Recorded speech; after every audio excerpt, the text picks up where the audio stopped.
Yes, thank you, Saturanga. Now, and a very good evening to all our viewers. As you all know, News First has been in the forefront of highlighting and revealing corruption in state institutions as and when they happen.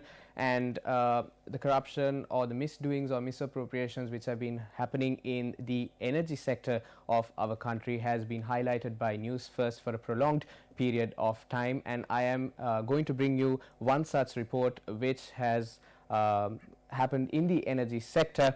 And on the 21st of January 2019, the Ceylon Electricity Board called for open bids to purchase power from the private sector, claiming that due to the drought, as you might recall, that was prevalent at the time, there was a shortage of 100 megawatts of power in the national grid. Now, it should be kept in mind that these are international competitive bids. However, subsequent revelations made by us at News First proved that there was no such shortage in the country. Now, this power or the extra power was to be bought from the private sector.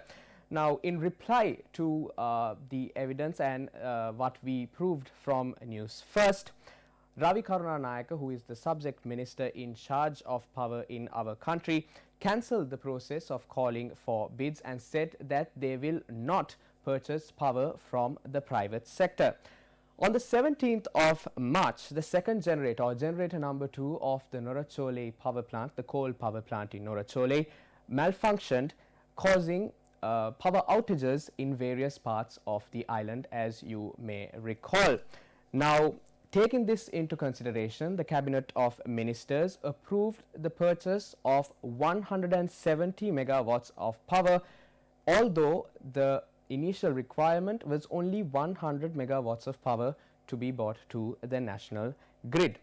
However, after all of those issues, the drought in our country ended, and in the weeks to follow, the drought ended, and there does not seem to be any shortage of power after that incident in the national grid.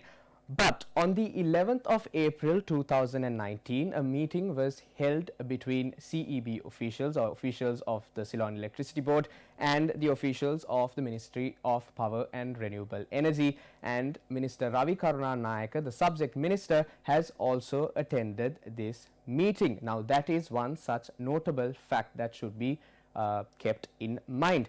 At this meeting, it has been said that there was a requirement of 470 megawatts of power, and Ravi Karunanayake has written to Prime Minister Ranil Wickremesinghe on the very same day as the meeting, which is the 11th of April 2019, asking him and requesting the necessary approval to be granted and for this to be sent to the Cabinet of Ministers. And Ranil Wickremesinghe subsequently has on the same day sent this to the Cabinet of Ministers for their deliberation. Now, according to the due process of purchasing power from the private sector, the approval of the Public Utilities Commission of Sri Lanka should be sought before purchasing power from the private sector.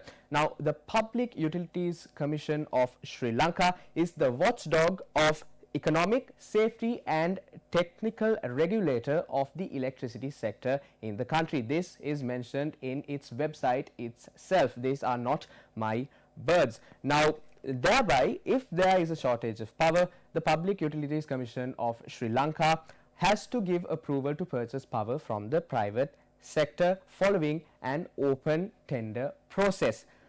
There are also, however, regulations set in place for the Cabinet of Ministers to grant the approval of power purchasing from the private sector if there is a national calamity or in the wake of a national calamity, or if there is a breakdown in a major power plant. But it should be borne in mind that on the 11th of April 2019, the generator which was broken down in the Norachole power plant had been fixed, and there was no breakdown in a major power plant, nor was there a national calamity which was taking place in the country. Now, this is where the ambiguity of this issue comes into play. Ravi Karunanayake has told Prime Minister Ranil Wickremesinghe to mention to the Cabinet of Ministers to assume that there was a national calamity happening in this country, in our country, and to approve the purchase of the 470 megawatts of power until 2021. Now, this extra power is to be purchased, or was to be purchased, from a barge or a floating power plant which was sent from Turkey.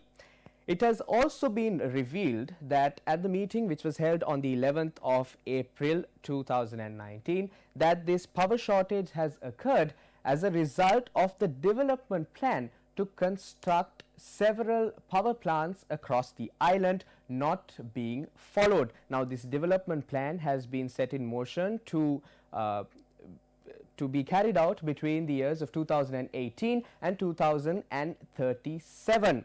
Now, these power plants not being constructed and this development plan not being carried out has resulted in the power shortage that you and I are witnessing at the moment, or that these officials have mentioned that there will be a power shortage. Now, it is evident that these have not been done due to the inefficiencies of the relevant officials in power who have failed to carry out this development plan, creating a ripple effect which will not only affect our generation but the generations to come, because this development plan was set in place from 2018 to 2037, which is somewhat 2 decades into the future.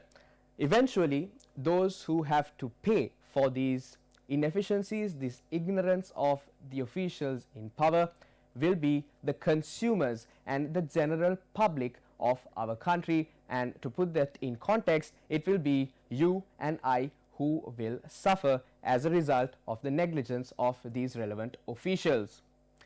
At a time where hundreds and hundreds of innocent and valuable souls have been snatched from our beautiful country as a result of the Easter Sunday attacks, these stories are not the stories that our general public or our brothers and sisters want to hear, but it should be mentioned that corruption is still rampant in our motherland.